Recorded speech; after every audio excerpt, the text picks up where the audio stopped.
Hello, everyone. As you well guessed, we are in Seoul, South Korea. We've gotten off the plane. It was quite a journey. We actually had to stay in Manila. We had to leave early, so we wouldn't have made our connection flight for South Korea. In order to go to the Philippines, we had to make an. I was told to make an exit ticket out of the Philippines, another place, and I just tried to pick somewhere affordable to go. So South Korea was the where I picked, so I can do the Jjimijil Bang, which is the Korean spa, to experience that treatment here. Also to eat kimchi and different Korean dishes here and learn different things here in Korea and to absorb some of the culture while I'm here. So that was one of the things of choosing South Korea here.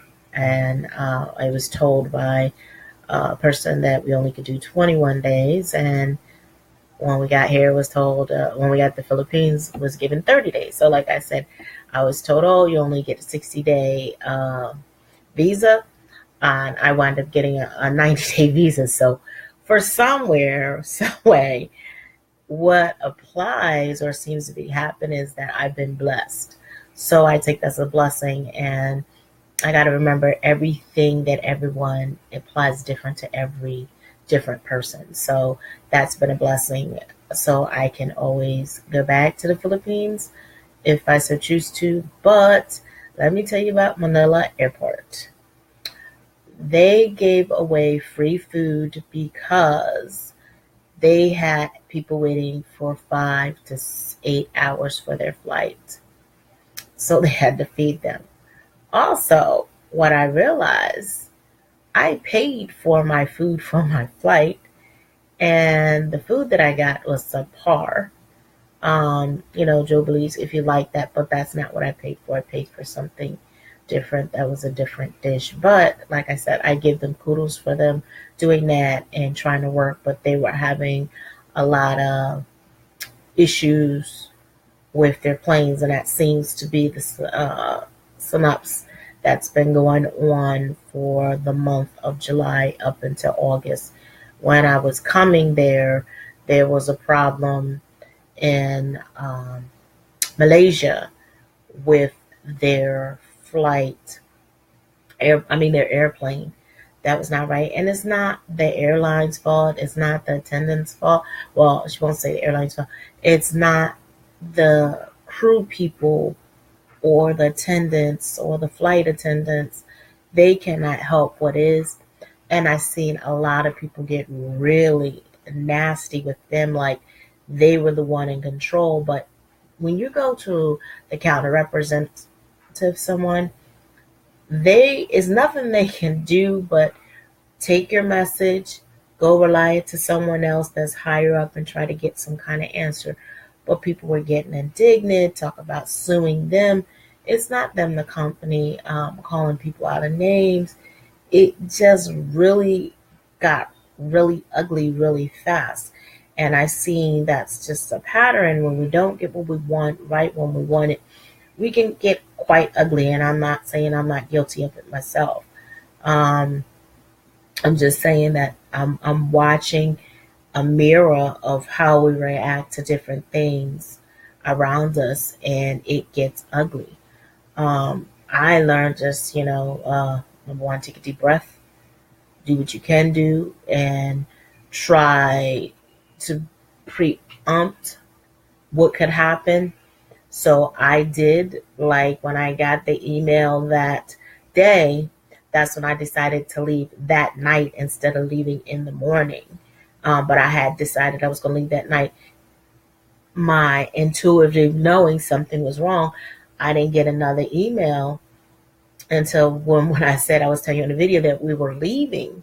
Someone told me, go to the airport. Go now. You know what I mean? And I was like, oh, well, we'll just sit there. We'll wait for the airplane, blah, blah, blah. They said they were delaying my flight. I wouldn't be there till 12. Someone said, don't take that lightly. you can miss your flight from from Manila to South Korea.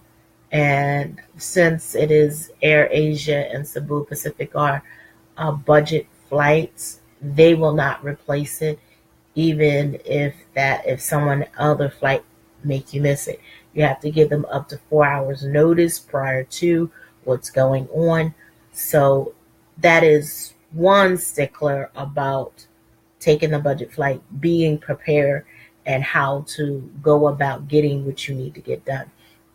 Very important. Very, very important. So I listened to my intuitive myself, and I felt I needed to go. When I got there, I didn't print out my ticket.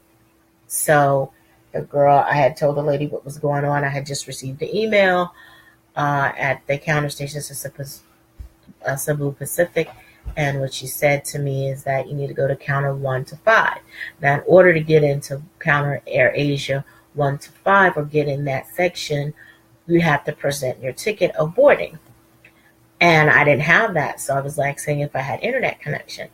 So didn't get upset. I just, told my son it is what it is. And I was trying to get an internet connection.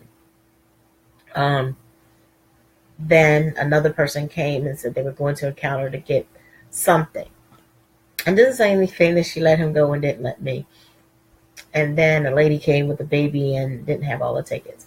The lady just said, please go. Where are you going? And I told her. I went and I got in line. So then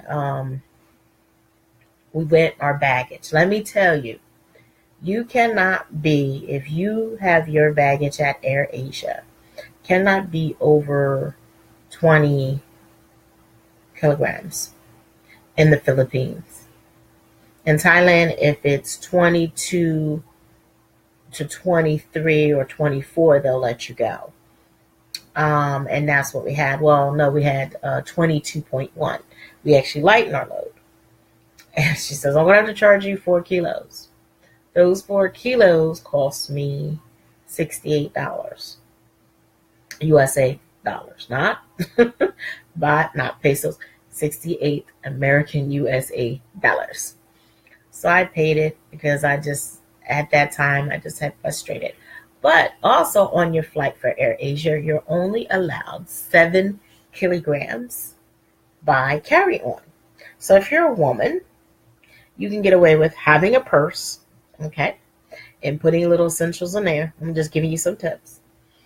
And then having another bag of measuring in that. Same thing for Cebu Pacific.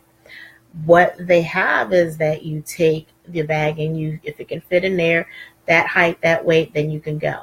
Now, if you have electronics, like say laptops, and that's what's in the bag, they will let you go. But what they do is they make a note of like that you have this and that, and then they explain. So then you can proceed. If you're taking international, got to go through immigration. So that was that. So that was just a little bit of the journey of getting from here to there. But be prepared to pay over if you have to pay overage. What I did is for Cebu, instead of them having from 20 to 25, they had 20 kilograms to 30 kilograms. So I took a lot of stuff that I was carrying on and shoved them into our bags.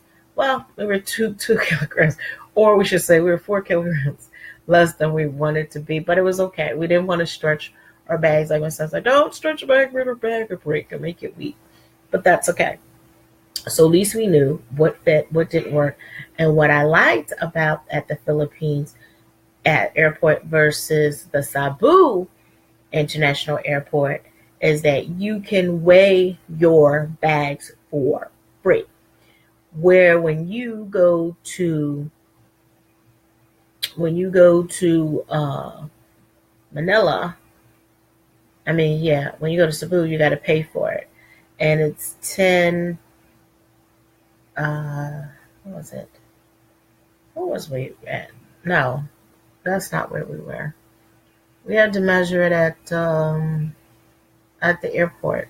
in Bangkok, and we had to pay for it. And they can wrap it up and all that other stuff in plastic, protect from the rain and stuff. They have people there to do that. But that's what I didn't like, is that we had to pay to weigh our bags instead of having it for free. So you can pare down or whatever and use that extra money, if you like, to pay for something else. Upgrades if you want. I advise everybody, if you're going to Air Asia or Air Pacific, please order your meals 24 hours in advance. Cannot buy your meal day of, even if you book your flight the day of. If not, you will wind up paying 3 times the amount. Same thing with the luggage. Make sure that you pre-order your luggage and have it weighed 4 hours before your flight. Then it's not that certain fee that they have. That's my advice to you if you're traveling on CebuPacific or Air Asia or any low budget. Make sure that you're like up there and being prepared. That's what I like, to be very prepared for things in case they didn't happen. So unfortunately, because I was like that, I did not book a place to stay because I didn't know what time my flight might be delayed, because I was having delays since leaving Thailand. So I was like, okay, I'll wing it when I get there and we'll take it. There is the spa that's there at the airport in Seoul. And then they have the capsules, which are at the Seoul. Could you shut the bathroom door, please? Which have the capsules there, but you got to make a reservation for there to actually go there. So there's a big difference. So they were all sold out. So also what happened is so funny, not really funny, but funny. As we were coming through, my son was such a, wanted to hurry up and get out of there and go through the process from leaving, getting off the plane to come into Seoul, to Korea. He grabbed a bag that looked just like mine. Me and this lady both came from, Manila, going to Incheon, Seoul. Look, our bag looks alike, but she had a green tag on hers. My son picked the bag up, put it on the cart, and we rolled out. I didn't even bother to look at it. I just assumed everything wasn't until we got outside of immigration and everything that we realized, guess what? That was not my bag. So I went and trying to find somebody to speak English was really hard for me. That's one difficult. So really try to learn some basic phrases. I was not prepared to come to Korea correctly like I was for Thailand a little bit. So I went there, went places, finally someone was listening. The guy told me to stay to the side, and we waited, and another lady came out, and she had my bag, I had hers, and exchanged, and we both said I said I was sorry, we picked up the wrong bag, and she said she had been standing there for 30 minutes just really panicking. And I said I can imagine, because guess what? I had a lot of my alternative equipment, crystals and other things in there, as well as my essential herbs and oils. So I had a lot of my stuff, so I was panicking in a way. No, I wasn't. You know what? I was very calm. It was my son that was a little bit more agitated than me, which was abnormal. So I was like, okay, just like it is what it is, and sat there, waited, we exchanged, and that was it. So then we were just trying to find something, somewhere to stay. Now, being that we're in the airport and had tried to sleep, I don't sleep when we're out in the airport. Number one, the chairs are hard. I like a soft bed. My body does not respond very well. I stay up and I watch stuff, and it's like, okay, and I was trying to find somewhere to actually stay, and that was the hard part. I didn't want to book and knowing that it might be delayed, and it did not. And of course, the flight was delayed. Like I said, it was late. I was not going to pay for something knowing I was not going to get the fair value of what I wanted. So I did not do that. So what I wind up doing is basically winging it and finding, and was on the internet. Was trying to get a SIM card. What we wind up doing is finding a hostel. Trying to figure. She chose a hostel, which would have cost us 100. Now you ready for this? $120 just to come. It's 52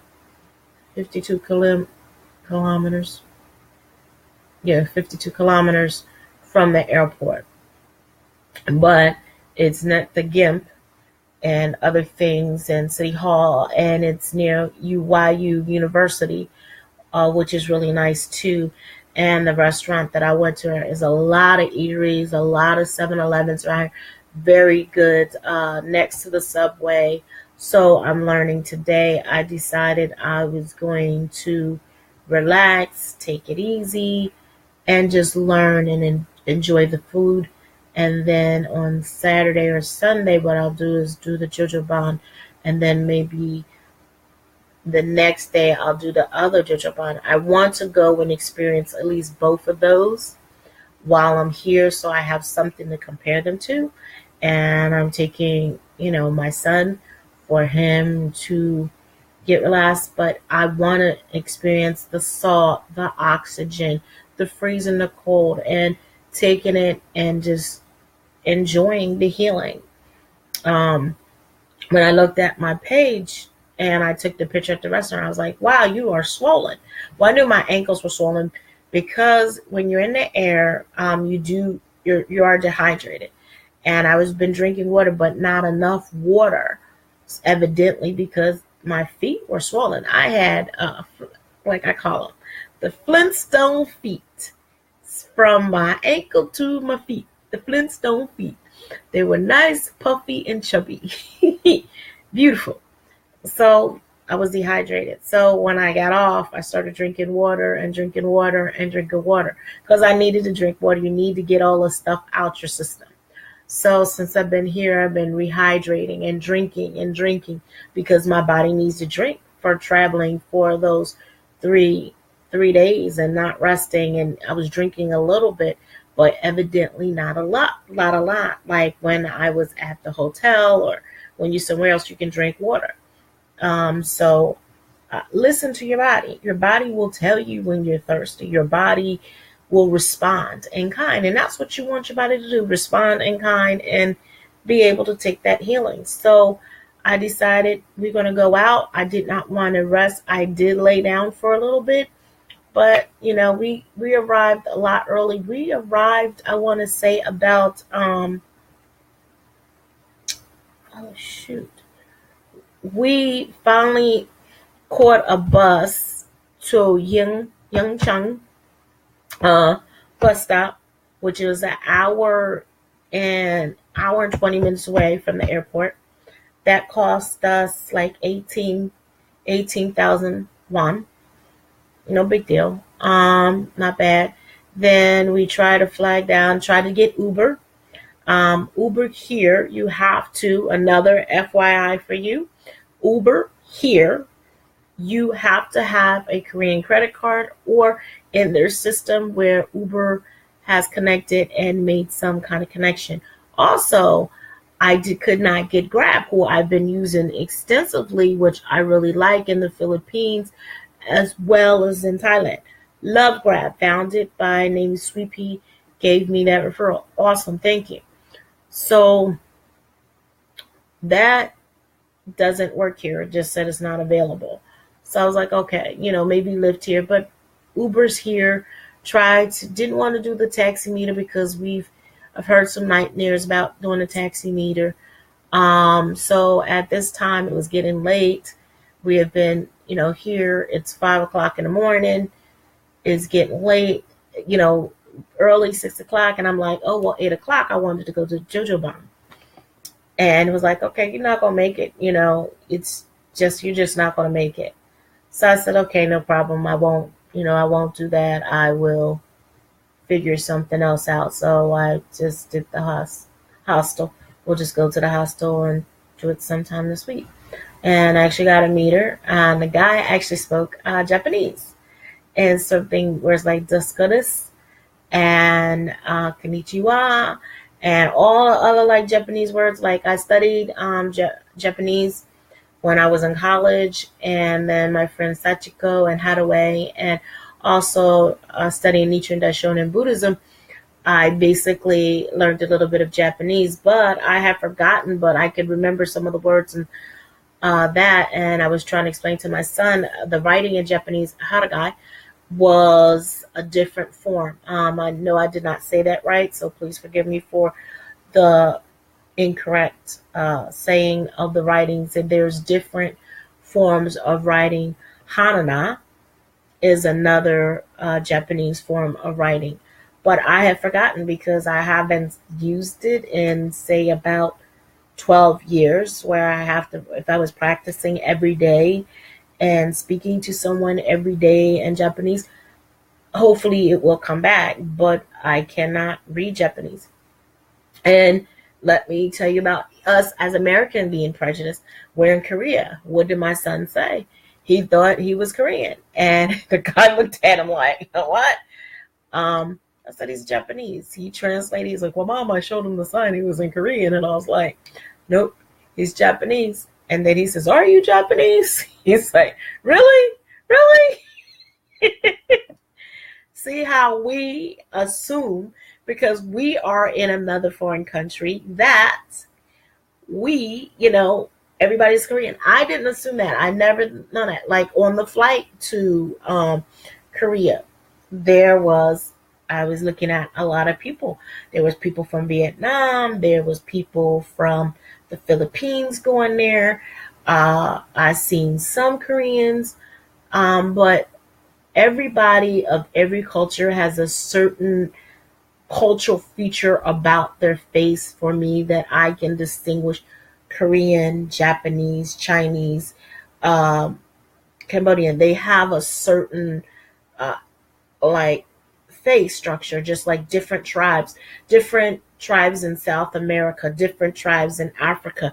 They have something distinctive about them for you to be able to for me to know. Now in America, we're so mixed pot of cultures from being African American that it's hard for us to distinguish exactly where our great descendants come from and what tribe specifically. Some of us know that we come from the islands, but they are descendants from Africa too. Some of us are Haitian, and some of us are from Dominican Republic. Some of us are Puerto Rico. Some of us are Mexican that have dark skin and complexion. They're Afro-Mexicans, but now they really don't say Afro-Mexicans. It's again about that separation. We are people. We are human beings.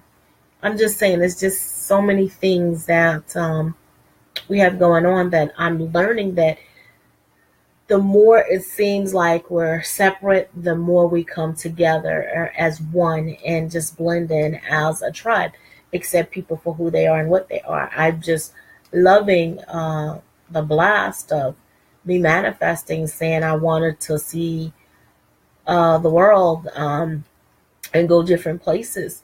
And I had my mind set up on a certain place, but I've been to a lot more countries in these past 7 or 8 months that I've been in all my life.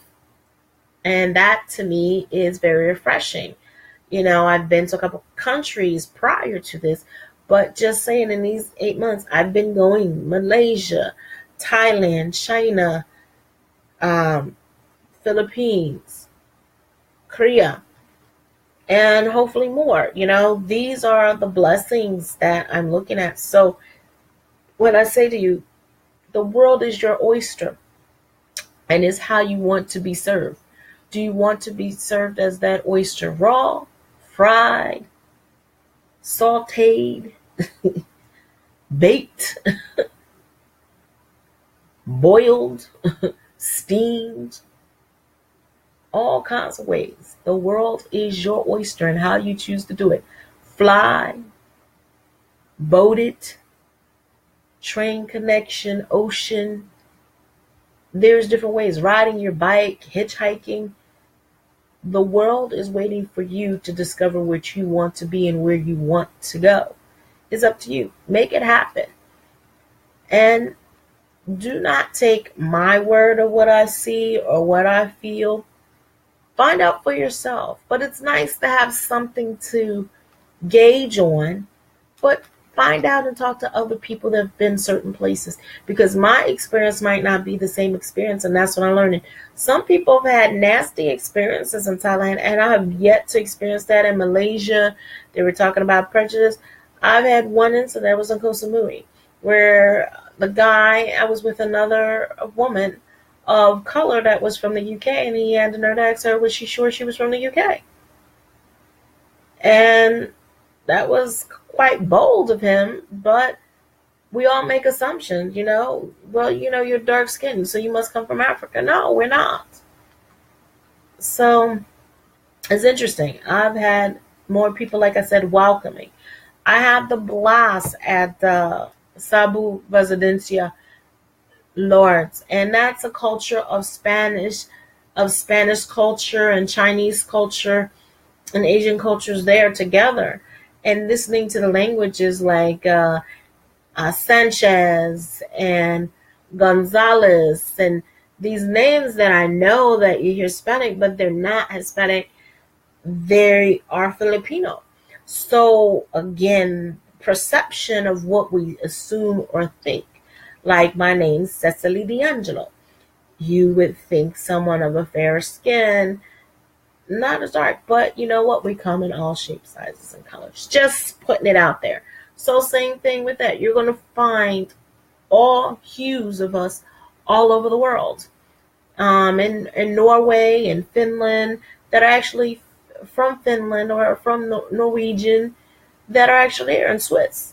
And in Switzerland, they speak German, they speak Swiss, they speak Italian. So they have a lot of different languages there too, like a melting pot. And they have their system, which is pretty cool, of a melting pot of what happens. So just wanted to prepare you for those things that are going on in your life. And what's going on with me in Seoul and my discovery. Again, if you're tuning in, thank you so much for tuning in and going with me on my journey from going from, Florida, Arizona, Hawaii, all the way to right now in Seoul, South Korea. And if you want, stay tuned. And if you want to know more about my adventures and everything that's going on, subscribe to my YouTube channel and you'll find out some things that I share with them as well. Or also look me up on my Instagram and Twitter, and you'll see a lot more things that you might not have been able to see on Facebook. So I always encourage you, live your life the way you want it. Live your life out loud. Live out loud and proud. Right? Live out loud and proud. That's what I do. And that way you can manifest anything that you choose to do. So I say to you, blessings to you. Okay? I'm out of here.